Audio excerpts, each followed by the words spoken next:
전도서 12장 11절 말씀입니다. 시작.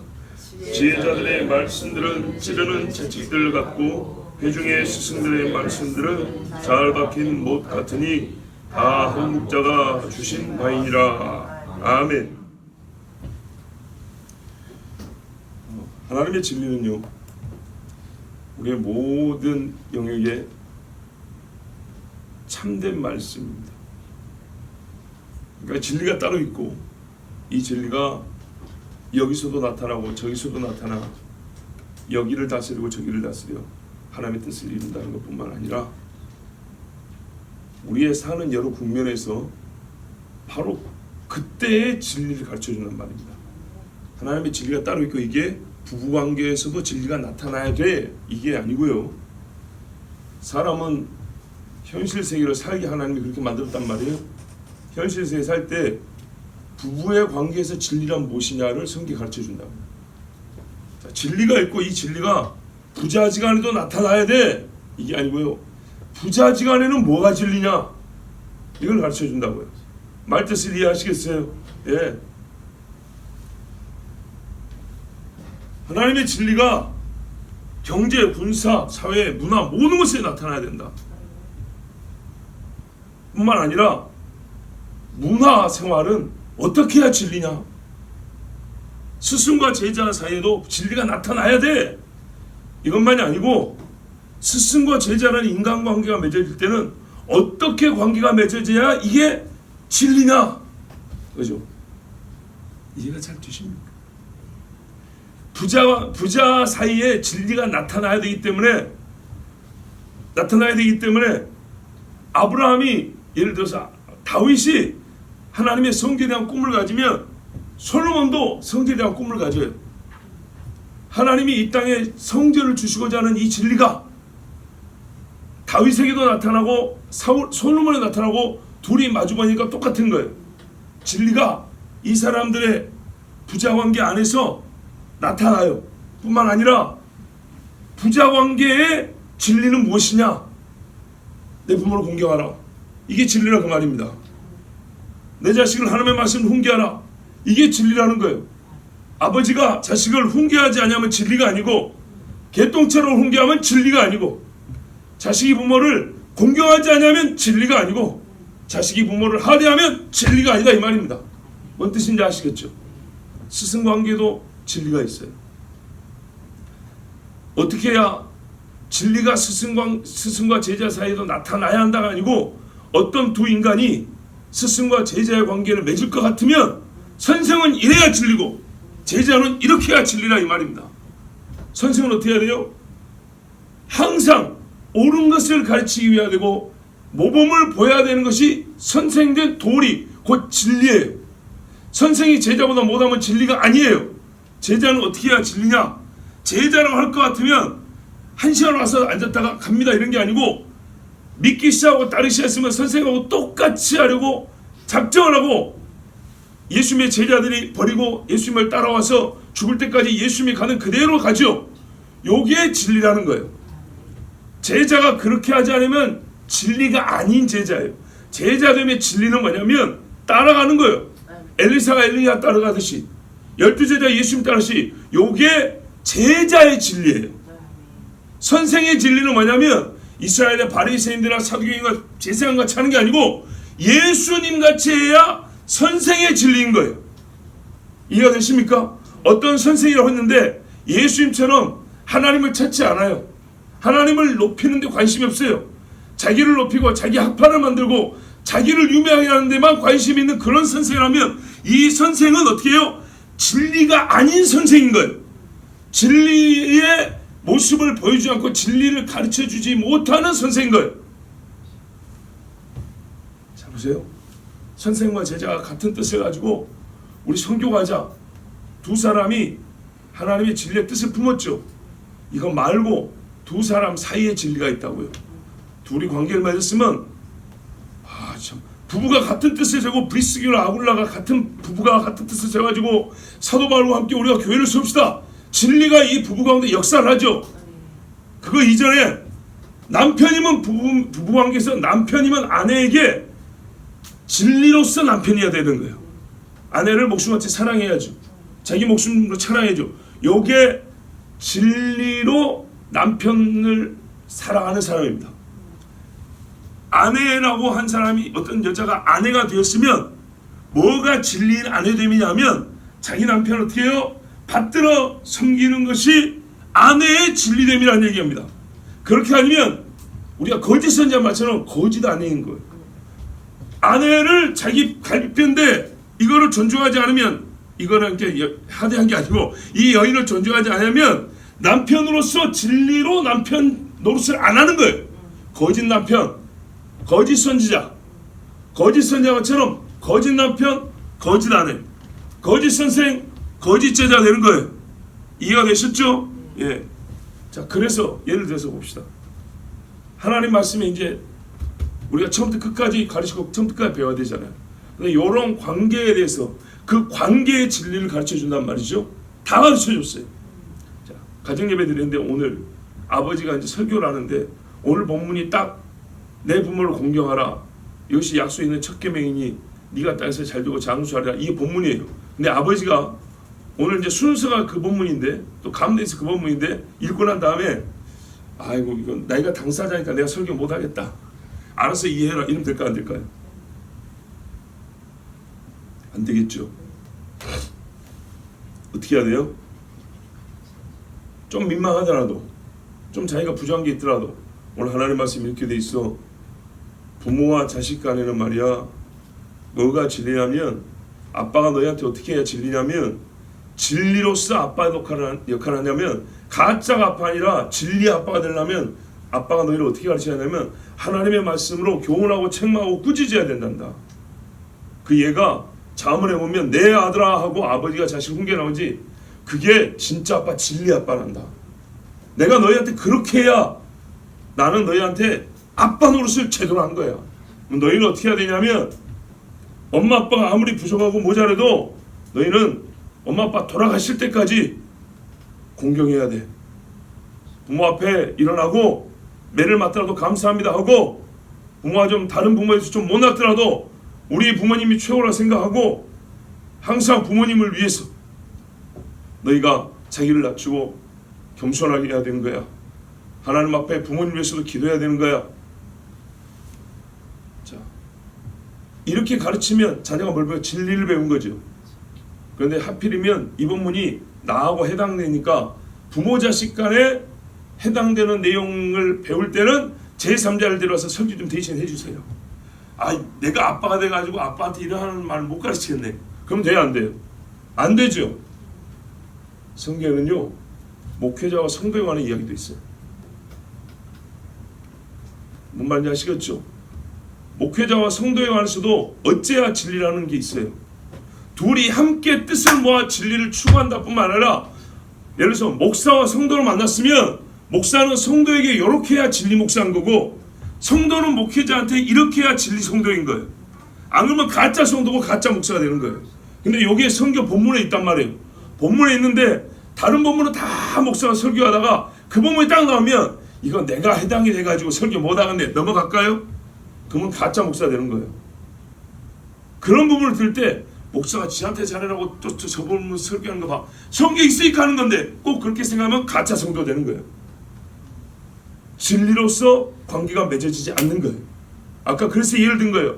부모가 가정예배 드리는데 부모 자식 간에 관한 행동되는 말씀이 있으면 이게 중립적인 것을 증명하기 위해서 내가 부모 자식 간의 설교는 아빠가 설교를 못하겠다고 그냥 제껴버리고 갈까요? 콩가루지만 되는 겁니다. 그렇죠?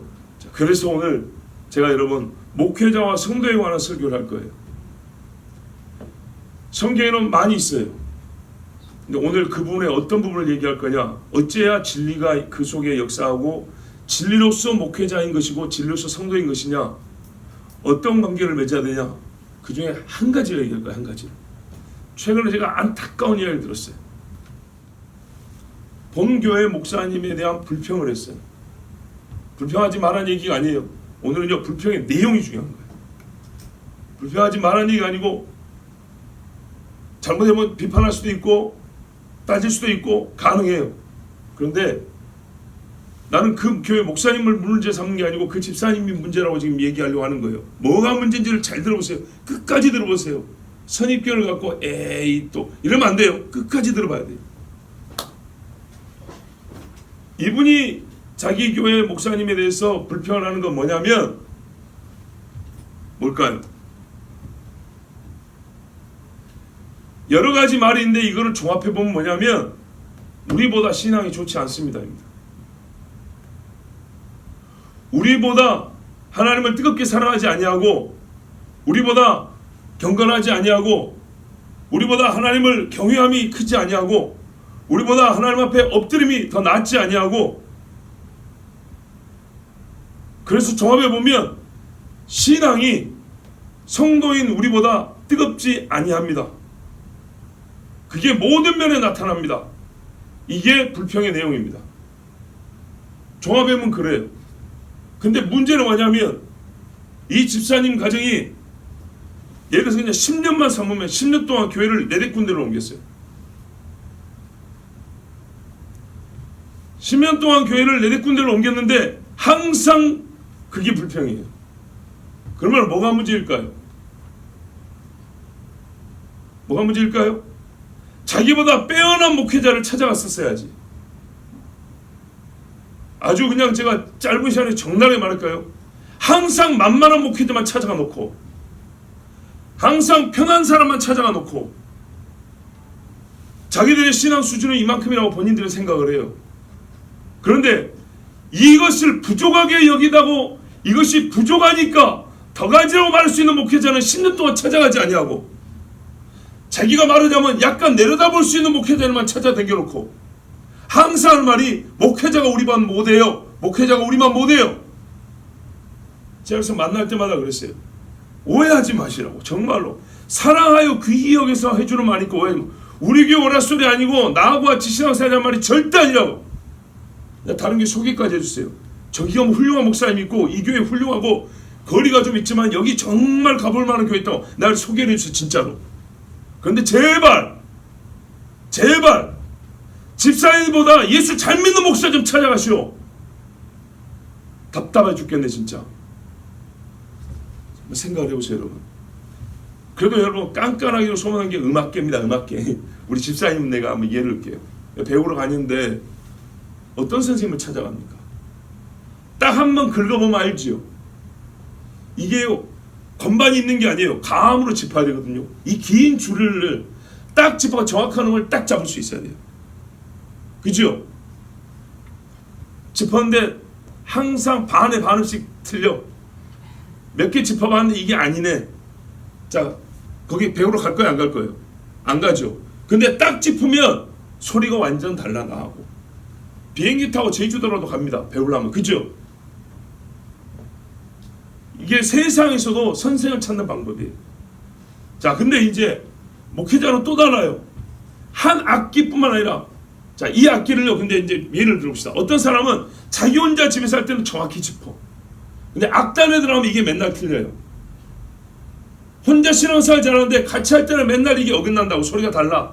자, 나는 어떻게 하냐면 독주를 위해서만 배우는 게 아니라 합주를 위해서도 배운단 말이에요.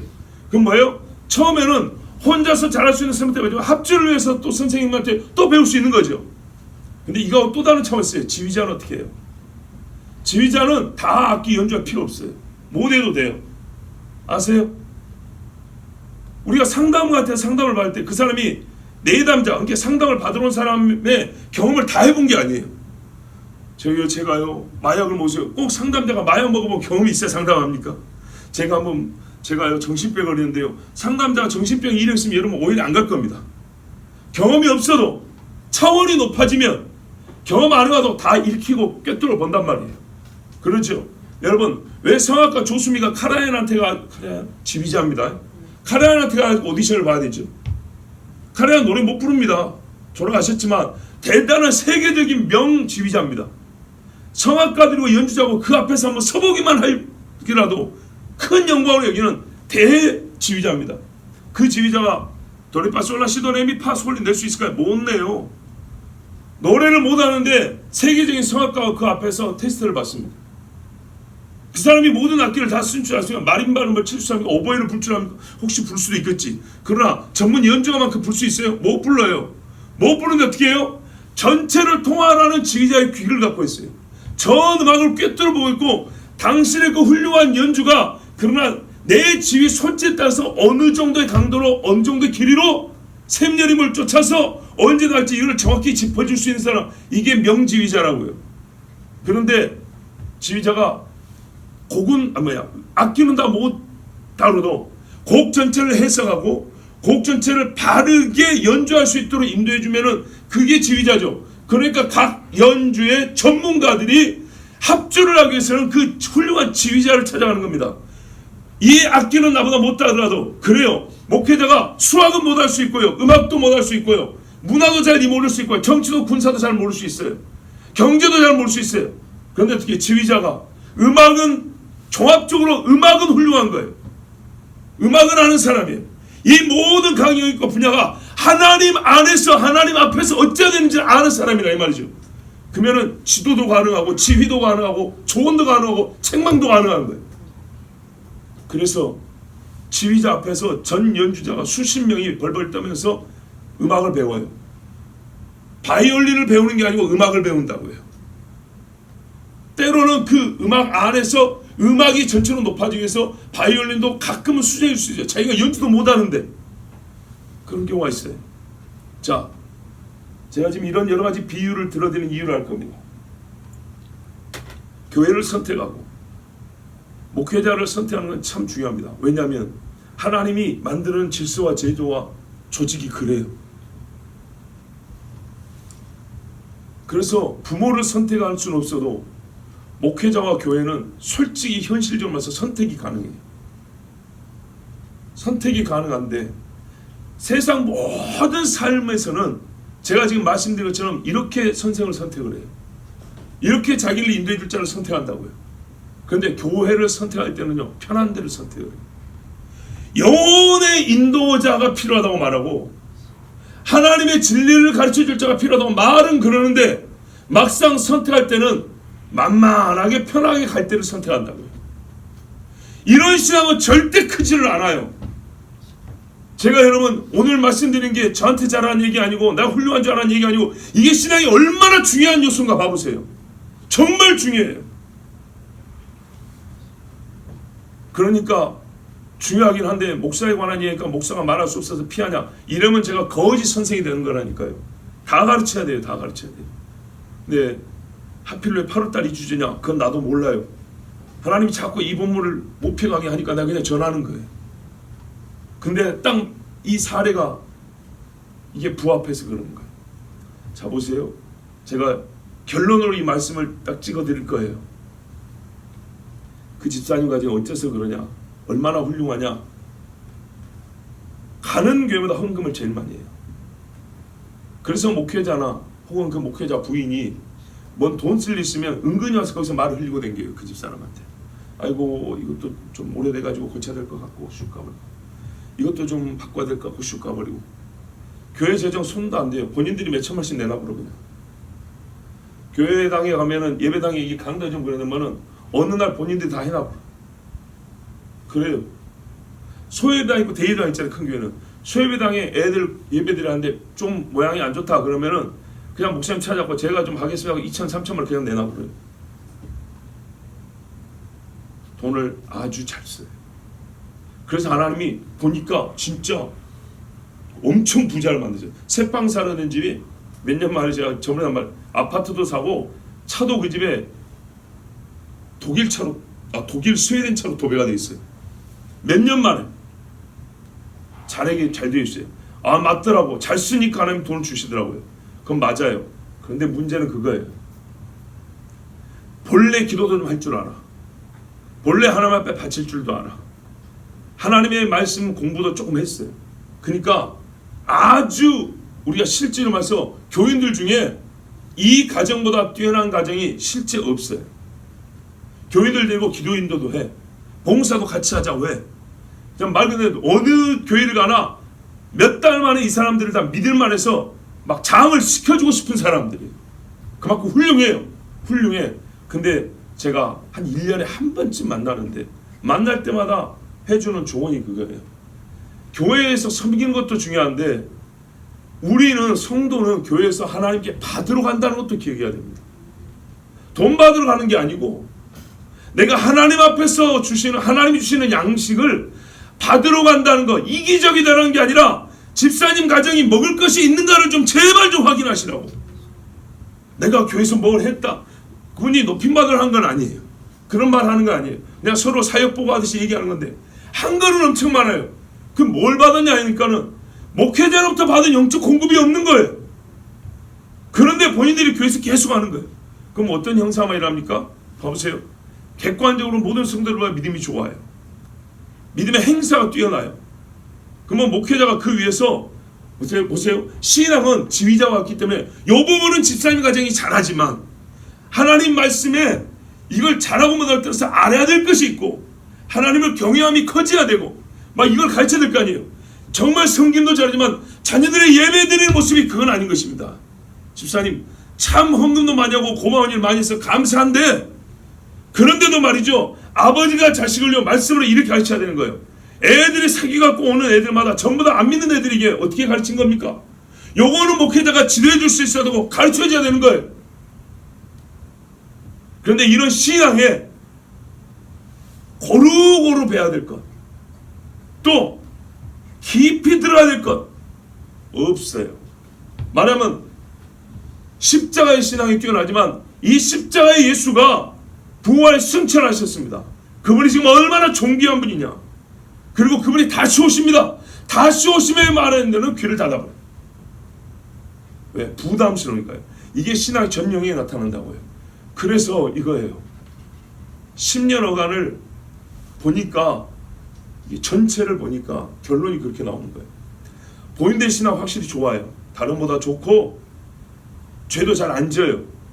삶도 깨끗하고 다 훌륭한데 왜 항상 목회자가 종합해 보면 우리보다 신앙이 안 좋아요, 불편을 가지고 10년 동안 왔다 갔다 하냐. 봉사를 열심히 하고 들어보면 그 교회 목회자는 항상 이분들에게 돈하고 있단 말이죠. 왜 그렇게 관계가 설정되냐? 왜 그렇게 관계가 설정되냐 하면 본인들이 지금 교회를 몇 번 옮겼다 그랬잖아요. 옮길 때마다 꼭 자기들의 신앙 행위에서, 교회를 섬기는 행위에서 뭐만 추출해서요? 헌금 많이 하는 것만 추출해서 그것만 득을 좀 보겠다는 목회자들만 참 본인들이 쫓아갔단 말이죠. 그 정도 되면 교회에서 어느 정도 인정받을 수 있어요.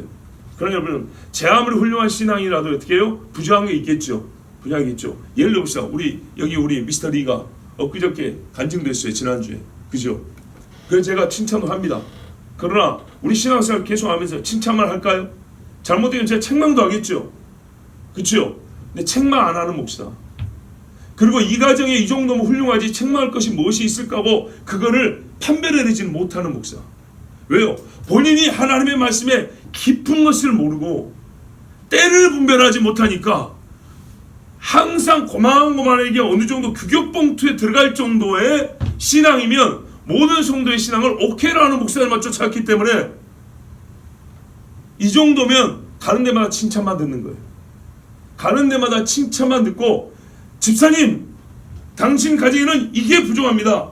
이거를 바꿔야 됩니다. 하나님 말씀은 지금 아시는 것도 훌륭한데 더 알아야 됩니다. 이것도 알아야 됩니다. 선지자들이 왜 그렇게 연구를 했겠습니까? 예수님에 대해서 뭘 알고 있으세요? 아 그렇죠. 근데 예수님의 전체 말씀은요 그것만 가르쳐 주는 게 아니에요. 만약에 집사님 알고 있는 것을만 족할 것 같으면 사복음서가 이렇게 기록되어 있지 않습니다. 라고 아주 넓으며 깊으며 높은 하나님의 말씀을 끊임없이 이것을 가르쳐서 어떤 정도까지 이루어야 되냐면 그 집사님의 가정이 우리가 잘하고 있긴 하지만 그냥 입에 붙은 겸손이 아니라 진짜로 가슴을 치면서 아 내가 이거를 몰랐구나 이렇게 해주는 목회자인데 이런 목회자는 찾아간 적이 없어요. 그러니까 어떻게 되죠? 원하진 않지만 결과적으로 어떻게 보면 자기 의가 형성이 되는 겁니다. 왜요? 기도회도 제일 잘해, 헌금도 제일 잘해, 예배도 제일 잘 참석해. 가는 데마다 모든 사람이 인정해줘. 그런데 목사한테는 내가 은혜를 못 받아. 목사의 설교에서는 들을 게 없어. 목사가 가르치는 건 내가 다 아는 거. 목사가 인도하는 거는 내가 더 잘하는 거. 이렇게 되는 거예요. 그럼 어떻게 되죠? 교만하지 않으려 해도 자동적으로 교만해집니다. 어떤 교만일까요? 내가 우리 교회에서 가는 교회마다 내가 베스트야. 그러면 어떻게 되죠? 그래도요 더 배워야 합니다. 그래도요 더 본받을 만한 사람을 찾아야 합니다. 소리가 들릴까요? 안 들릴까요? 안 들립니다. 나는 스스로 박수 쳐달라 소리를 안 했지만 성경에서 어떻게 보면 원래 스승은요 자기보다 위에 있는 사람을 찾아가는 거예요. 그런데 이게 얼마나 잘못된지 보세요. 목회자를 찾아가는데 자기보다 위에 있는 자를 찾아가라는 조언을 듣지 않아요. 항상 선택이 그래요. 그럼 그 자체가 여러분 바르지 않다는 겁니다. 본문 보세요. 지혜자들의 말씀을 찌른 채찍들 같고 회중의 스승들의 말씀은 잘 박힌 목 같으니 다 한 목자가 주신 바예요. 우리 쉽게 말합시다. 한 목자 하나님이 주셨어요. 하나님이 이 땅에 부모 자식이라는 관계를 하나님이 창조 때부터 설정하신 것처럼 하나님의 진리를 가르쳐주고 진리를 살게 할 때 가르치는 자와 배우는 자를 설정해 두셨어요. 빌립 집사가 가면서 어떻게 해요? 에디오피아 내시에게 성령이 그러잖아요. 가르쳐주라고 가서. 그래서 가르쳐줬죠. 그렇죠? 가르치는 게 원래 선생이 하는 거예요. 어떻게 가르쳤어요? 읽긴 읽는데 못 깨달았잖아요. 에디오피아에서요 이사야서를 사갖고 하는 사람이 어디 있어요? 대단한 신앙인이에요. 예. 솔로몬의 후예 중에도 훌륭한 사람이라고요. 누가 절기 지키러 예루살렘까지 옵니까? 왔다죠. 왔다는데 어떻게 해요? 말씀을 더 배워야 되는 거예요. 몰라요. 다른 면은 훌륭할지 모르지만 하나님은요 믿는 자에게 말씀을 더 가르쳐 주기를 원하세요. 에녹에게 종말을 가르쳐 줬다고요. 에녹에게 세상에 태초에 가까운 사람에게 종말을 가르쳐 주고 예언하고 죽으라고 그랬다고요. 그 세 사람들이 뭘 합니까? 왜 알아야 되죠? 그런데 알아야 한다고 가르치고 죽으라고 그랬어요. 에녹은 승천했죠. 자 보세요 여러분. 본래요 선생과 제자 사이에 어떻게 해야 진리로서 관계가 맺어지냐면 선생은 가르쳐야 되고 제자는 배워야 되잖아요. 그죠? 근데 여러분 잘 보세요. 비눗물로 이렇게 미끄럽게 지나가는 게 아니고 선생이 가르칠 때는요 선생이 진리로 가르친다면 진리인 선생이라면 배우는 사람이 어떤 감을 느껴야 하냐면 저 선생이 가르치면 채찍으로 맞는 것 같아. 이래야 된다는 거예요. 제 말이 아닙니다. 이 말을 꼭 야단쳐야 된다는 얘기가 아니에요. 야단쳐야 된다는 얘기가 아니고 어저롭고 항상 흥분해가지고 막 때려 죽을 듯이 말투를 그렇게 써야 된다는 얘기가 아니에요. 쟤보다 훨씬 더 고분고분하게 조용조용하게 얌전하게 말을 써도 돼요. 말투는 그래도 괜찮아요. 근데 뭐냐면 썩어 빠진 심령이 말이죠 찢어지는 경험이 돼야 된다는 거예요. 두꺼운 오물이 이렇게 막 우리가 덕지덕지 붙어있다 그러잖아요. 때가 덕지덕지 붙어있는데 이거 때밀이 정도 아니고 채찍으로 확 쳐버리면 찢고 들어가잖아요. 예수님이 등짝에 채찍으로 뼈가 나올 정도로 찢고 들어가는 것처럼 이 사람의 영적 무지가 갈라져 버리는 그런 교훈을 줄 수 있어야 된다는 얘기예요. 우리가 하나님 앞에 교회를 섬기는 데 열심히지만 교회가 내가 섬김을 위해서 존재하는 게 아니라 교회는 나와 나의 영혼을 천국으로 인도해서 진리를 가르치고 교회 배우는 데란 말입니다. 학교 배우는 데 진리를 배우는 유일한 장소로 첫 번째 기능이 이것이구나. 우리 식구가 이 교회를 다니면 어떻게 되냐면요 나의 젖먹이 아이로부터 우리 아버지 어머니까지 전부 다 어떻게 해야 된다고요? 하나님의 진리가 땅을 갈아엎고 씨를 심듯이 내 영적으로 보면 내 살갗을 찢고 내 심장에다가 진리의 씨를 심어줄 수 있는 그런 교회가 되고 그런 선생해야 된다 이 말입니다. 그런데 옆에 와서 살짝 간지럼만 태우고 간다. 그거는 진리 선생이 아니에요. 근데 바울이 디모데에게 뭐라 했어요? 때가 이르니 사람의 말세에는 자기 귀가 가려워서 사욕을 쫓을 선생을 많이 두고 이렇게 말했다고요. 그게요 신앙생활 잘하는 사람한테도요 공통되게 적용이 돼요. 나 정도면 뭘 내가 다시 찍고 여기다가 뭘 심어줄 필요가 있나? 이게 은연중에 나온단 말이에요. 내가 베스트가 되면 내가 베스트가 되면 누가 나를 찍고 여기다가 뭘 심어준단 말이야. 누가 뭘 나를 개혁을 시켜주고 누가 나를 개조를 해준단 말이야. 그런 말이 안 들려요. 가는 데마다 막 열심히 또 뭐 섬겨주고 싶어요. 여러분 성도가 첫 번째는 어떤 게 진리 성도냐면요 섬김은 두 번째고요 예수를 잘 믿어야 됩니다. 주님 앞에 예배를 잘 드려야 돼요. 하나님 두려운 줄 알아야 돼요. 첫 번째 만남에 하나님이 요구한 게 그건데, 하나님과의 두려움이 이미 지나가고 말이죠. 친밀하게 아브라함과 같이 된 것처럼, 이제 신앙이 크는 상황에서 금세 아브라함이 된 것처럼, 하나님 5명이면 되겠습니까? 10명이 되겠습니까? 이건 좀 이따가 하시고, 가는 데마다 제단부터 쌓는 거예요. 엎드렸어. 근데 이게 통과예요. 성전인데 나도 막 헌물 좀 하고 싶어요. 그 다음에 하시라고. 그 다음 하고 기도부터 배우고, 하나님 말씀을 차근차근 하나씩 깨닫는 재미를 좀 맛보시라고. 내 영혼의 때가 벗겨지는 은혜를 좀 먼저 맛보시라고요. 근데 그게 필요치 않아요. 이게 정말 안타까운 교만입니다. 누군가에게 박수 받는 교만, 그런 류의 교만이 아니고요, 더 배우려 하지 않는 교만. 자기를 끌어줄 선생이 아니라 항상 약간 만만히 보면서 내가 도와줄 사람들만 찾아서, 그래서 항상 이게 얼마나 참 묘한가 보세요. 보세요? 나는 항상 남을 도와줄 수 있는 훌륭한 신앙인데 그들은 나를 채워주지 못해서 나는 그게 불만인 거죠. 이걸 가는 데마다 여러분 몇십 년을 얘기한다고 생각해 보세요. 무슨 말이냐면 그 사람은 섬기면 남보다 많았지만 그 시간 동안 못 배웠다는 얘기입니다. 신앙이 안 컸다는 얘기입니다. 같은 신앙으로 하는 거예요. 근데 어떻게 해요? 같은 신앙이지만 이 신앙이 통할 만한 교회만 찾아다니는 거죠. 이 신앙이 베스트가 될 정도의 스승만 찾는 거예요. 나를 건드리지 못할 정도의 그런 목회자만 찾는 거예요. 그러니까는요, 깊어지지가 않아요. 그래서 만나서 얘기해 보잖아요. 만나서 얘기해 보면 신앙이 아주 기초적인 것들은 잘 통해요. 그런데 조금 어려운 내용 들어가고 좀 깊은 내용 들어가면 그때부터 잘 안 통해요. 그런데 하나님은 뭐라고요? 많이 가져오는 것보다 내가 주는 걸 좀 많이 받아라가 먼저란 말이에요. 이사야가 헌금을 많이 해서 새하늘과 새 땅을 보여주세요. 하나님이 헌금하지 마라 소리 아니에요. 절대 그런 말이 아니에요. 예레미야가 뭐 특별 헌금을 많이 하고 하나님이 그 백성을 위해서 장래를 보여주고 울게 했습니까? 그거 아니죠. 그게 안타까워요. 정말. 근데 그 남자 집사님과 여자 집사님 중에 제가 지금 말씀드린 이 심각함에 큰 것은 남자 집사님. 그것이 문제예요. 남자. 그 집의 우두머리. 그 집의 우두머리가 지금보다 더 가르쳐주고 더 깊은 것을 보여주겠다는 것을 원하잖아요. 자기가 이미 다른 사람보다 수준이 높아요. 그래서요, 다른 사람에는 믿는 사람이 이렇게 해야 됩니다. 예배는 이렇게 드려야 됩니다. 교회에서는 이렇게 해야 됩니다. 조언할 수 있어요.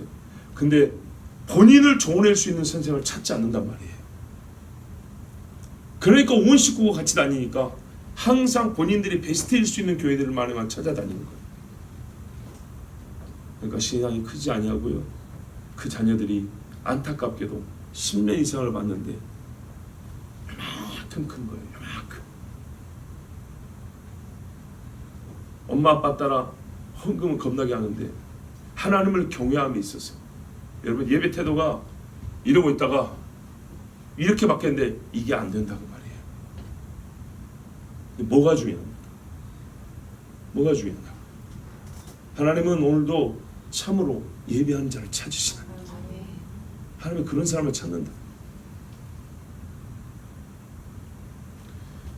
회중의 스승들의 말씀들 잘 박히면 못 갔다.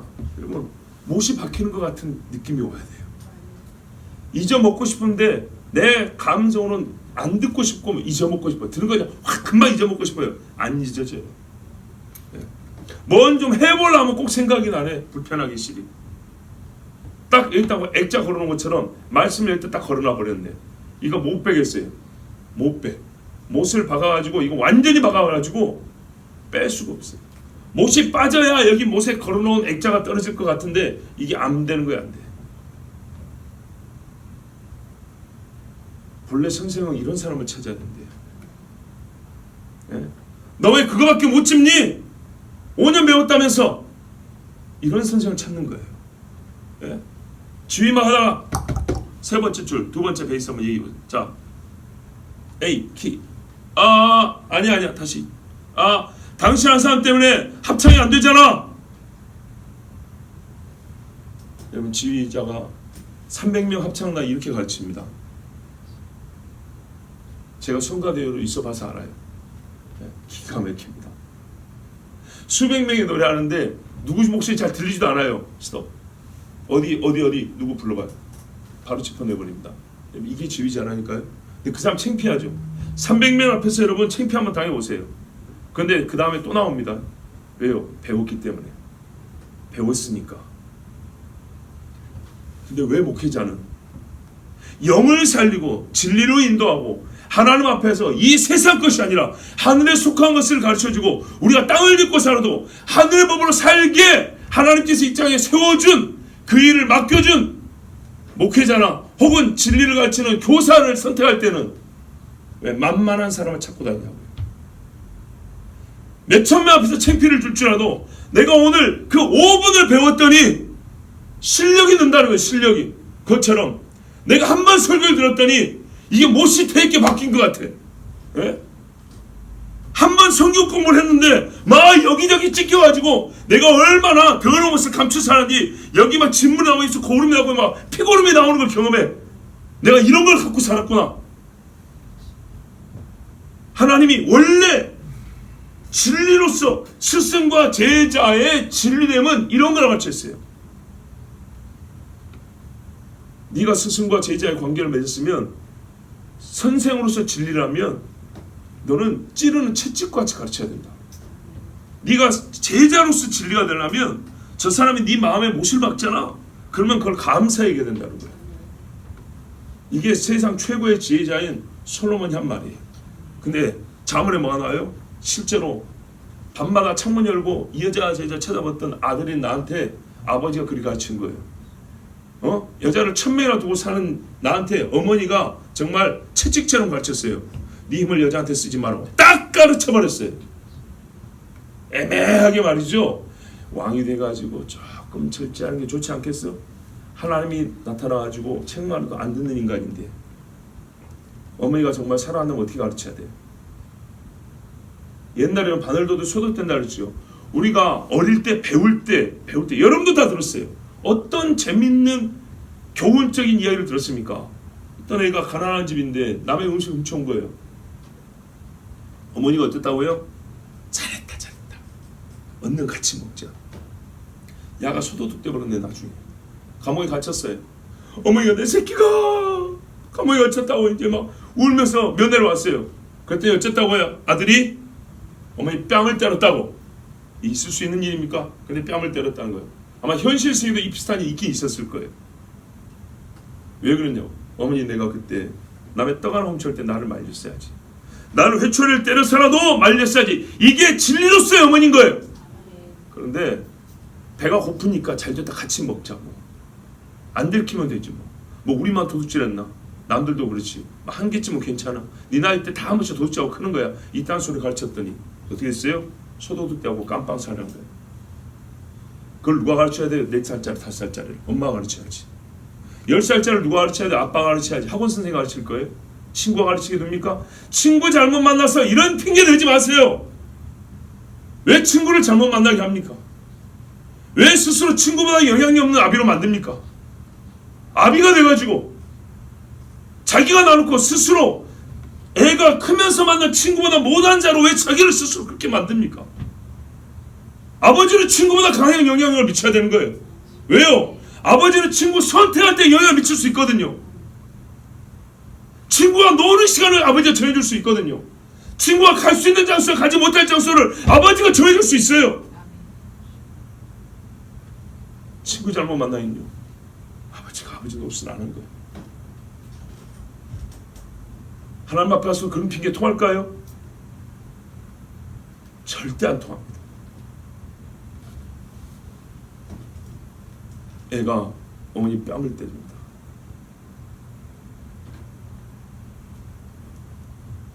왜 나를 이렇게 가르쳤어요? 뺨 맞을 선생이 되면 안 되겠죠. 내가 뺨을 때릴 만한 선생이 되면 안 되겠죠. 오히려 제자니까 선생님한테 맞을 수 있어야겠죠. 여러분, 자, 목사로서 목회자 이야기를 한다는 것이 굉장히 부담스럽지만 또 여러분이 항상 이런 본문을 읽을 때는 또 이런 설교를 할 때는 어떤 특별한 어떤 하나의 사건, 우리 안에 있었던 어떤 기억이 남는 사건을 끄집어내서 목사가 그것 때문에 이런 생각 좀 제발 안 했으면 좋겠어요. 그런 생각을 계속 해버리면 오늘과 같은 주제의 말씀은 절대 설교를 할 수가 없어요. 누구든지 해당 사항이 한 번씩은 다 있거든요. 모든 말씀이. 왜? 현실의 세계에서 살아가는 우리에게 그 각 세계에서 진리가 있어야 된다고 가르치기 때문에, 그 각 세계에서 진리가 무엇인지 가르치기 때문에 누구든지 다 해당 사항이 있어요. 그걸 좀 초월해서 들으세요. 안타까워서 하는 말이에요. 성도에게 신앙생활하는 성도는 반드시 교회 안에서 신앙생활하고 그 교회는 영적인 지도자들이 있기 마련입니다. 지금 목사만 얘기했지만 폭을 좀 넓히면 다양한 선생의 역할을 하는 분들이 있고 있어야 합니다. 그런 관계가 서로 맺어질 때 무엇이 진리인가? 진리로서 아빠, 진리로서 목사, 그죠? 진리로서 각 교회 직분자들이 되어야 되는 거예요. 배우는 자와 가르치는 자의 자리에 섰을 때 하나님께서 오늘 반드시 확인되어야 될 모습을 가르쳐 줍니다. 근데 이거를 무시하고요, 가르치는 자를 찾지 마시는 거예요. 그러면 자기가 의도하지 않아도 어떻게 해요? 나는 선생이 위에 있는 거예요. 어찌 제자가 선생을 찾으면서 내가 위에 있을 수 있는 선생을 찾고 다니냐고. 그게 뭐예요? 편하게 달 수 있는 교회를 찾는다는 말로 일반적으로 우리가 할 수 있는 하는 말이에요. 그게 아니에요.